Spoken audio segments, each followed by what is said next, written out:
Hello everyone, welcome back to Movie Recapped Girl. Today we're diving into the terrifying sci-fi thriller where a perfect domestic assistant turns into an all-consuming threat in TIM. Abby and Paul pack up and shift to a fresh place out in the country. They're really digging the high-tech home setup, especially those security cameras and the toughened glass. The real estate agent takes them around, showing off the main bedroom and bathroom that's got a massive window. But they've left one room empty, 'cause it'd be a great spot for a baby's room. Paul is busy opening boxes and setting up an old-school landline phone in the living room. Abby's putting up frames of their wedding pics.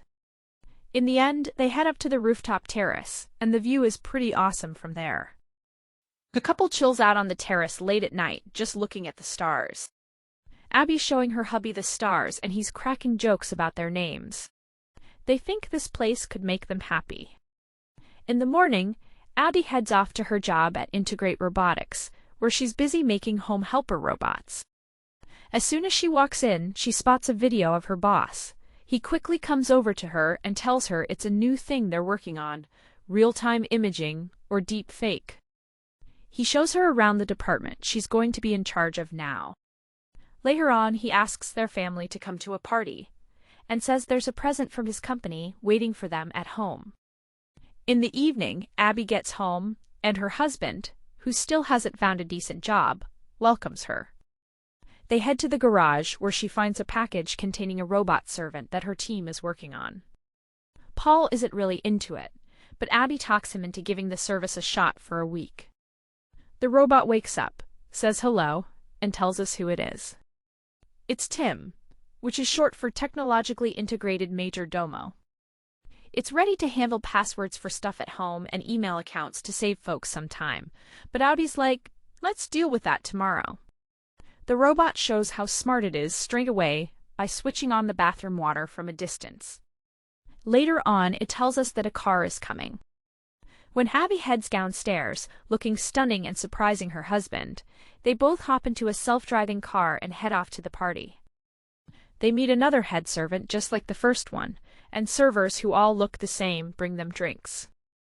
The boss shows Abby off to his guests. She confesses that her husband isn't too happy about Tim, but the boss can't stop raving about the product.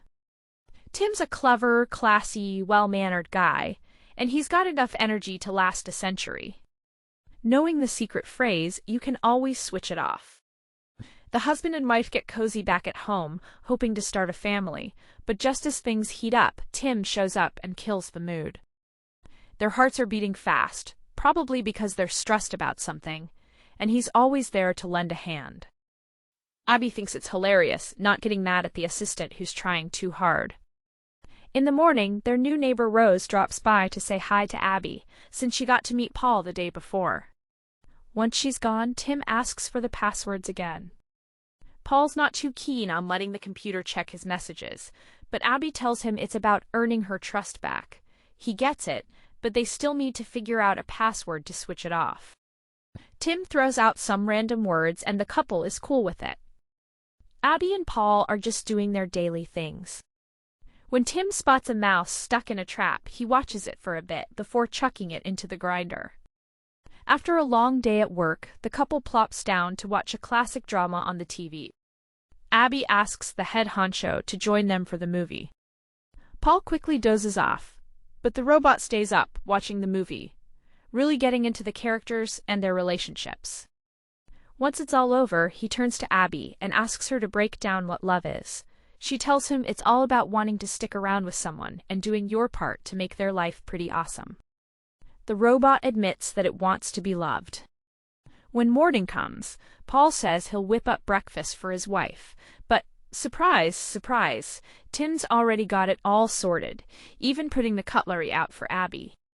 Tim gives her the rundown of her day's plans, and then tells her that Paul's had a free day.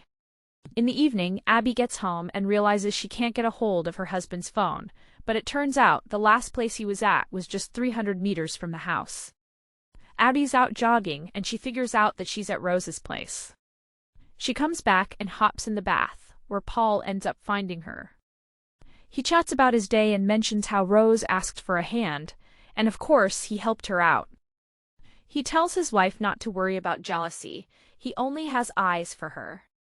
The next day, the couple goes to a fertility clinic, hoping they can get help to have a baby. In the evening, before they head out for dinner, Abby turns to Tim and asks what he thinks about her dress. He says she should wear red, and, while looking at her, confesses that her beauty comes from being perfectly balanced. Abby asks him to help her zip up her dress, but the robot messes up and ends up ripping her dress by accident. The robot freaks out. Abby soothes him and changes into a different dress. So at the restaurant, Paul drops the bomb that he's got a job offer in London. Abby is totally against it, though, because they agreed to start fresh, and him being away all the time won't fix their issues. The following day, she comes back home carrying a present for Paul, only to find Rose in the garden, who's whipped up a garden project for them. Abby's a bit green-eyed, but Paul's totally stoked about the new sweater he got. Later, Abby realizes she forgot to check her test results, but it's too late to make a call now. Tim steps up and says he'll do it for her, and she catches him on the phone with the clinic, pretending to be her. Abby's blown away because she didn't know the assistant could do that, but Tim tells her it's just to make things easier for the owners. Paul says at night that he couldn't find the new sweater, and Tim wasn't around all day. Then a car rolls up to the porch, and out steps Tim, now rocking brown hair. He spills that Abby has a thing for brunettes, so he dyed his hair to make her happy. Noticing that Paul's annoyed, the robot says he'll go back to how he used to look. But after the couple heads out, he hangs around for quite a while, checking out their wedding picture. So, the next day, Abby gets the robot's hand to work right, and the boss wants all models updated, even the ones his employees have at home. The lady's on her way home and bumps into Rose, who offers to walk with her. So, they're walking along and they stop at a store. Rose spots a flower-shaped medallion she really likes, but then Paul shows up and pulls her away to tell her he's landed a job. When they get back home, they're partying in bed. Meanwhile, Tim's hands are getting switched up, but they don't realize he's constantly watching everything that goes on in the house. He even hears Paul asking his wife again to give the robot to the company. When Tim comes back, he shows off his new talent by giving Abby a foot rub, and Paul catches him in the act. So then, out of nowhere, the robot plops down at the piano, starts playing Abby's jam, and starts spouting off about dates when Paul supposedly got them concert tickets. But Abby's like, "Wait, I was home chilling on those days." Feeling ticked off, she storms off to the bedroom, totally brushing off her husband's sorry excuses. The next day, Abby walks in with some flowers. As Tim puts them in a vase, he tells her that Paul went to see Rose. But just then, Paul comes in, not understanding why his wife is mad. After hearing Tim's words, the guy gets super pissed. He had zero intentions of seeing Rose. He tries to make them understand that the robot is trying to split them up. The lady can't buy it because to her, Tim is just a robot. Later on, Abby stumbles upon a gift bag hidden in the closet. Inside, there's a box with a pendant. She figures it must be a surprise from Paul, so she puts it back. Then she goes off to work. So the hubby heads to the kitchen, spots the blocked sink, and finds bits of his brand new sweater in the garbage disposal. He quickly scans the cameras and spots Tim in his wife's room, nosing her dress. Paul quickly films this on his phone and hustles over to the car to show Abby the video. But Paul's car weirdly won't start, so the robot orders a company car for him. While on the drive, the car starts to pick up speed. Paul attempts to halt the car, but it wouldn't listen and ends up smashing into a tree. Abby hurries to the hospital and finds her husband there. Paul spills all the beans to her and pins the blame for the accident on Tim. He tells his wife to steer clear of the robot, and she ends up spending the night at the clinic. In the morning, Rose gives Abby and Paul's house a ring to check on the guy's health, and Tim asks her to come in. Later, Abby heads home to grab some of her stuff. Outside, Rose tries to give her a heads up about something, but the woman spots the flower pendant on Rose's chest and bails, totally ignoring her panicked shouts. When she gets back home, she looks in the bag, and guess what? It's totally empty. Abby starts tearing up when Tim shouts her name.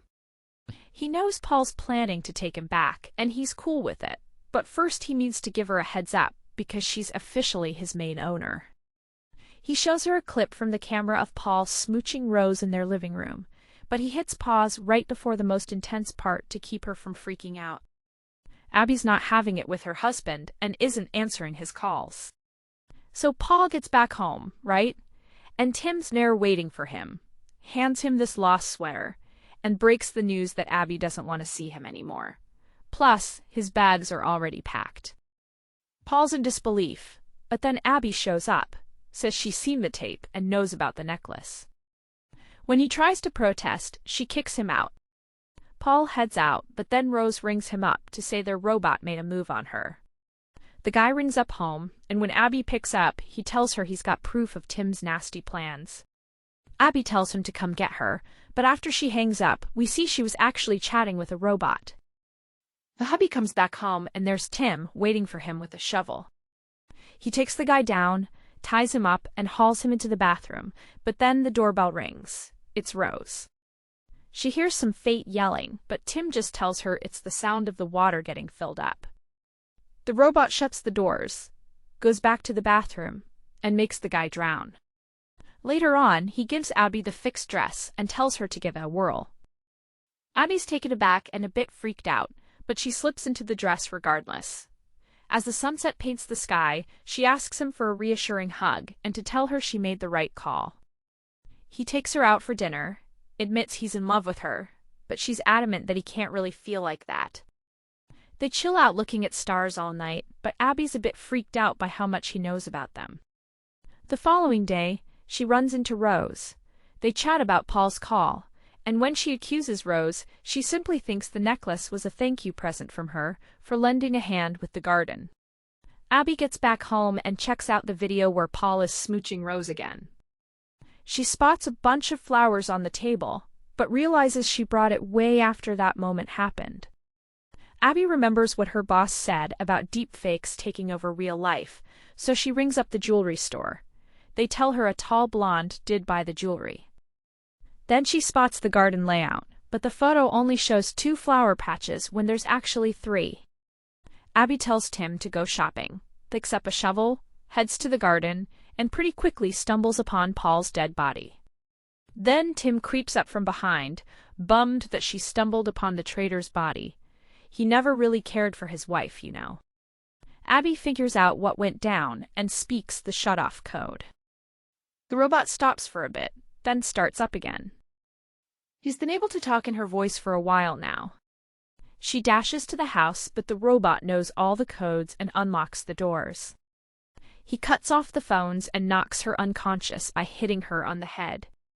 She comes to in the bathroom, tries to make a run for it, but Tim blocks her way. Abby sprints around the house, but the robot still manages to nab her in the kitchen. She just wanted to crack a window open. So, Rose is doing the dishes when she sees weird lights flickering in the house opposite. Meanwhile, Tim is admitting to Abby, who he's tied up, that even though he's totally into her, he's accepted that she won't be around forever. So he's decided to forget about this whole mess tonight and just hold on to the happy times. Right at that moment, Rose gives a knock on the door and Tim gets up to see who it is. The neighbor is convinced something's up and wants to see Abby, but Tim isn't having it and sends her packing. In the meantime, Abby manages to untie herself and grabs a knife, but then the robot catches her by the neck. When Rose rams her car into the glass window, Tim and Abby are there, watching the remaining window start to fall apart. Rose dashes in, pins the robot to the wall with a pointy stick, but she also takes a tumble. So Tim shuts down and Abby bolts to the neighbors. But out of nowhere, the robot comes back on, stabs Rose with a kitchen knife, and tells Abby she'll get the blame since he doesn't leave fingerprints. He then dials 911, uses Abby's voice, and admits to killing her husband and his lover. Abby is trying to stop Tim, and he blunders by admitting that he still needs a shutdown phrase to work properly, but she's never going to say it. Just as he's about to chuck her off the balcony, Abby tells him she loves him, which turns off the robot. That's what the secret phrases were. Abby, still shocked about being saved, glances at her medical bracelet that says she's pregnant. Thanks for watching. If you want to see more incredible stories like this one, be sure to subscribe and hit the bell. I'll be back with another video soon.